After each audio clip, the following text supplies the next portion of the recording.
साबायखर नोंथांमोननि बे मिडियानि गेजेरजों जों फोरमायहरनो मोननानै गोजोननाय मोनदों। गुवाहाटि समाव बुब्लियाव जिथु बिसायख'थिनि बार बारदों आरो बे बिसायख'थिनि समाव गोबां खोथा बाथ्राफ्रा सरसा जादों। बेनि गेजेराव नैबेबो मोनसे इस्यु जाय खोथाफ्रा सरसा जादों जे बारग' एनडिएफबि आफादनि सोद्रोमाफोरखौ दानि सरकारा बा बिजेपि सरकारा बा आसाम गभर्नमेन्टआ मा लेभेलै हेन्डेल खालामनो नागिरदों बेफोरबो खोथाफ्रा एसे सरसा जादों, जायनि जाहोनाव जोङो बे समखौ लानानै जों सावरायलायनो दिनैहाय समखौ लानाय जादों आरो जों गोबां खोथा सावरायलायदों। आरो बे सावरायमेलाव मानव गेदेर बिटिआर गभर्नमेन्टनि इएम फेरेंगा बसुमतारी माने रन्जित बसुमतारी बिथाङा फैबाय आरो बिथाङाबो गोबां बाथ्राफोरखौ जोंनो फोरमायलांबाय, जों गोजोननाय मोनदों।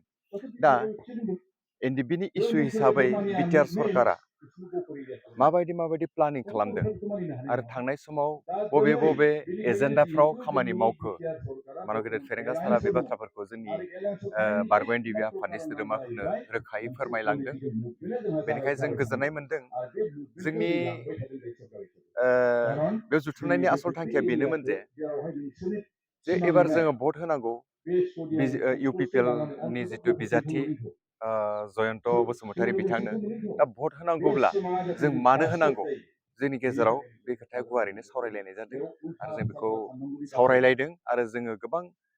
जुक्तिजों गोबां मोजां बिसयजों सावरायलायनायनि गेजेराव जों बेखौनो थांखि लानो हादों जे जों फैबाय थानाय समाव जोंनि बिटिसि ओनसोलाव प्रमद बर'नि दैदेननाय इउपिपिएल सरकारा बाहाय कन्टिनिउ खालामनांगौ आरो जोंनि स्टेट गभर्नमेन्ट आरो इउनियन गभर्नमेन्टआव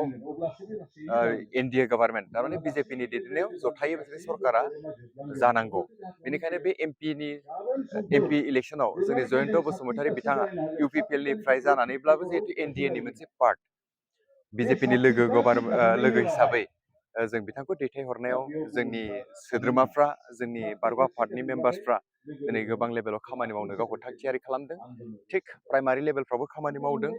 आरो जों जिहेतु बिटिआर सरकारनि दैदेननायाव मोनसे मिशन फिन रोदोमखां मिशन, बे फिन रोदोमखां मिशनजों जों इन्टिग्रेट जानानै दङ आरो दिनै बे मिशननिबो सोमोन्दै जों बाहाय खोथाखौ सावरायलायदों। बे मिशननि आन्दोआव बेनो जे सरकारनि थांखिया जे जोंनि बारग' आफादनि सोद्रोमाफ्रा कअपारेटिभ ससाइटिनि गेजेरजों माखासे प्रजेक्ट्स आरो माखासे स्किम्सफोरखौ इमप्लिमेन्ट खालामनायनि गेजेरजों गावखौहाय बोरै साबलम्बि खालामनो हायो, थारमाने सेल्फ एमप्लय खालामनो हायो। बेनि थाखाय बे बिटिआर सरकारनि बे मोनसे फिन रोदोमखां मिशनाव जोङो खामानि मावदों, जों इन्टिग्रेट जादों आरो बिनिबो खोथाफोरखौ जों सावरायलायबाय थानाय जादों। फैबाय थानाय समाव मिशननि लेभेलावबो जे खामानि मावबावनांगौ दंबावो, जों बिटिआर सरकारनि इएम बिथांखौबो जों रिकुवेस्ट खालामदों जाहाथे प्रयजन जायोब्ला बिथांमोना काउन्सिलाव डिसिसन लानानैब्लाबो बारग' एनडिएफबि आफादनि सोद्रोमाफोरनि जिथु मावै दाङै जानांगौ इस्यु दङ, न'खर फसंनांगौ इस्यु दङ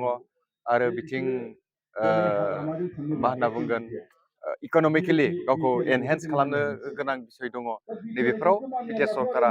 बेबायदि बायदि मिशनफोरजों एबा फिन रोदोमखां मिशनजों सहाय मदद खालामनांगौ, बेखौ रिकुवेस्ट खालामनाय जादों। सैथो बाथ्रा, मानसि हिसाबै बुजिलायनाया गोबां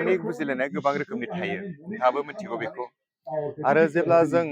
2020 मायथाइयाव एग्रिमेन्ट खालामखांनायनि उनाव आफादखौ जों मार्च दानाव डिसबेन्ड खालामनाय जादों, आफादखौ गैया खालामनाय जादों थारमाने। बिनि उनाव बै आफादनि सोद्रोमाफ्रा मोनसे बेंखनाव थायाखै, बयबो गावबागाव लेभेलाव खारदों। दा बेवहाय बयनिबो बुजिलायनाय साननो हानाय सक्तिफ्रा गुबुन गुबुन, जिहेतु बेवहाय जोंहा थाखानाय सरकार, बै समनि सरकार बिपिएफ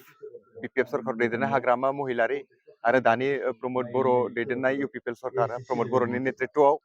दिनै बेवहाय मानसिफोरा चुज खालामनो हयथ' नाजादों जे खायसेया बिपिएफनि लेभेलजों थांदों आरो खायसेया इउपिपिएलआव दङ। दा बांसिनानो इउपिपिएलनि लेभेलजों जोंनि बारग' आफादनि सोद्रोमाफ्रा खामानि मावदों। आं थोंजोङै रावखौबो सोंखारिनो नागिराखै, नाथाय खोथाया नैबे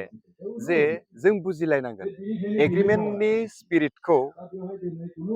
माने इन द ट्रु सेन्स जुदि मावफुंनो गोनां जायोब्ला अपोजिसनाव थानानै हाया। आरो इउपिपिएलनि जोनोमानो दिनै बे एग्रिमेन्टखौ लानानै, एग्रिमेन्टनि सिगां जुदिअ जादोंब्लाबो आन्दलननि स्पिरिटआवनो जाखानाय बे मोनसे पलिटिकेल पार्टि दिनै बे एग्रिमेन्ट जिया जाबाय बे मोनसे डकुमेन्टस बे डकुमेन्टसखौ एक्जिकिउट खालामनो थाखाय बा पलिटिकेल पावार नांगौ बे पलिटिकेल पावारा दिनै इउपिपिएलनाव दङ अब्ला नोङो बिपिएफनि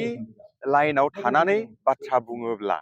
बेवहाय खुनु बै एकर्ड इमप्लिमेन्टेसनाव हेल्प जाहैया मदद जाहैया दा फारसेथिं बिपिएफजों एनक्लाइन जानानै जाय बिथांमोना जोंनि बारग' आफादनि सोद्रोमाफोर दायो खामानि मावदों निस्सय गुबुन गुबुन एजेन्डायाव गावनि भिजनखौ बुंदों बिथांमोना हयथ' इउपिपिएल सरकार बा प्रमद बर' बा गबिन्द बसुमतारी फेरेंगा बसुमतारी बिथांमोनखौ हयथ' माखासे खोथाफोरजों एटेक खालामनो सेस्था खालामदों आं सानो बै खोथा बुंनायफ्रा बिथांमोननि बेक्तिगत खोथा नङालासिनो जितु अपोजिसन बिपिएफनि खोथा आरो बिपिएफनि बे एजेन्डाखौ थारमाने गावसोरनि खुगाजों फोरमायदों बेखौ आं साननानै लायो आरो बरंस बिथांमोना बिग्रायारि आफादनिफ्राय फैनाय मानसिफोर निस्सय गोसोआव दङ जातिनि थाखाय खामानि मावनो खिन्थु जातिनि थाखाय खामानि मावनो थाखाय जोङो राइट टाइमाव राइट डिसिसन लानांगौ आरो राइट प्लेटफर्मखौ दिनै जों चुज खालामनांगौ आरो बियो जोंनि बिजिरनायाव बयनिबो नोजोराव दायो बे इउपिपिएलआनो दङ बिथांमोनाबो इउपिपिएलआव थानानै बे बाथ्राखौनो बुंनायब्ला साबसिन जागौमोन जों बेखौ गनायो आरो बिसायख'थिया खुंजानो 7 दिनल'सै